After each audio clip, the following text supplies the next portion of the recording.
আমি রাখতাম হৃদয় পুরে সখী, রাখতাম হৃদয় পুরে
এই গানের জগতে এসে বুঝলাম আসলে বিচ্ছেদ জিনিসটা কি।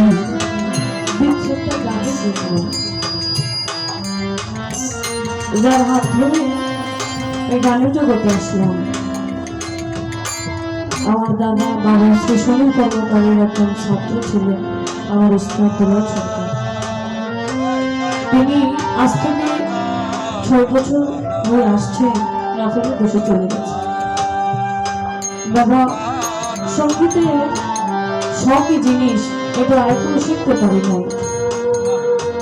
অল্প বয়সে ওস্তাদ খাওয়াইলাম, এরপরে দাদার কাছে গেলাম যে আমার তো আর শিক্ষক রইল না। দাদা বলল আমি তো আছি। এতদিন যার ছায়া তুলেছিলাম সেই মানুষটা, ওই ভরসা দেওয়ার মানুষটা এখন চলে গেছে। চলে যাওয়ার কিছুদিন আগে যেখানে গান হইতো, যদি বলতাম দাদা অনেক জায়গায় গান আছে, আপনি যদি ফ্রি থাকেন চলে আসবেন, যদি বাসায় থাকতো তাহলে আমার গানে চলে আসতো আর বলতো এই গানটা গা, আমি এই গানটা শুনবো। এই গানটা শুনলে উনি কখনো পয়সা থাকতে পারতেন না, অধরে কাঁদতেন। বিশেষ করে 2 বছর, চলে যাওয়া 2 বছর খুবই কান্না করতেন এই গানটা শুনে। এই যে মানুষ, যে ভালোবাসার মানুষ, যে ভালোবাসার মানুষ হারায়, সেই মানুষটা বোঝে সঙ্গীত জগতে যে আমার একটা মতো ব্যক্তি ছিল সেটা নাই। আমি গেলে ওনার চ্যানেলে, অক্ষমান চ্যানেল, ওই চ্যানেলে গান করাইতো। কোন দিকে চলে আসতে রেকর্ড আছে, আমিও জিজ্ঞেস করতাম দাদা কোন গানটা রেকর্ড করবে। চলে যাইতাম, নগদ গান উঠাইয়া দিয়া বলতো এই গানটা আছে দাবি। তখন সাথে সাথে গাইয়া ওই চ্যানেলে ওই গানটা দিয়ে দিতাম। যখন সংবাদ পাইলাম, গেলাম, দাদার আরো অনেক ছাত্র ছাত্রী যারা বলতেছে তোমার কথা বলতো যে তুমি একটা গানের খবর দেখাইলে আরেকটা খবর। আসলে ভালোবাসার মানুষের ভালোবাসা বেঁচে থাকলে দেখা যায় না, যখন তারা চলে যায় ওই ভালোবাসাগুলো তখন থাকে। এই যে হারানোর যন্ত্রণা, যার কারণে গানের জগতে আসলাম। প্রত্যেকটা শিল্পী গানে আসার পেছনে কিছু ঘটনা